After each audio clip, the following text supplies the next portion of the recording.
అందరికి శుభోదయం. మే 22, 2024 మదనపల్లి మాట సంబంధించిన దిగుమతి యొక్క సమాచారం. ఈ పొడరుపల్లి మండీల మేసరులతో మరియు జీపీఆర్ మండీ అధినేత వెంకటేష్తో ఫోన్లో మాట్లాడడం జరిగింది. వారి చేసిన సమాచారం ఒకసారి బేరీ చేస్తే క్రోడీకరిస్తే మదనపల్లి మార్కెట్లో తొలిసారిగా వేలంపాట ఆరంభమై భాగ్యదేశం మండీ తీసుకుంటే భాగ్యదేశం మండీ వైపు దిగుమతి పెరిగింది. ఇటువైపు పర్వాలేదు. JPR, MDN, NSR, JPT, Malik, RBR, JNT, SL, MMD, SLN ఇటువైపు తీసుకుంటే ఇటువైపు పర్వాలేదు. దిగుమతి బాగానే వచ్చింది. కొన్ని మండీలు పెరిగింది, మరి కొన్ని మండీలు ఎట్లాగానే వచ్చింది. ఇక అటువైపు తీసుకుంటే మాత్రం TVS, AMS, Mohan Reddy, KIKJN, TLD, IV, ఎస్ఎంబీజీగా ఇటువైపు తీసుకుంటే కొన్ని మండీలకు అయితే పెరిగింది, మరికొన్ని మండీలు కాస్త తగ్గింది. పాతాళంలో కూడా అన్నిటితో పోలిస్తే వాళ్ళ దిగుమతి తగ్గింది. కానీ మొత్తం మీద చూస్తే మదనపల్లి మార్కెట్లో పెద్దగా దిగుమతులు మార్పు లేదు.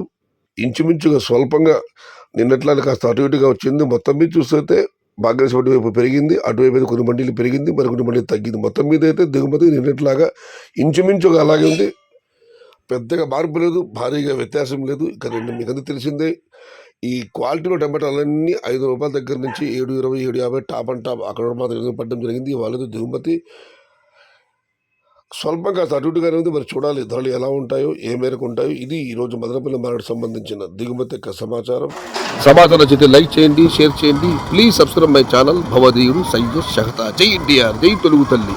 తెలుగే ప్రాణం, ప్రాణమే తెలుగు. సర్వే జన సుఖినో భవంతు. ధర్మో రక్షతి రక్షిత. అన్నదాత సుఖీ భవ.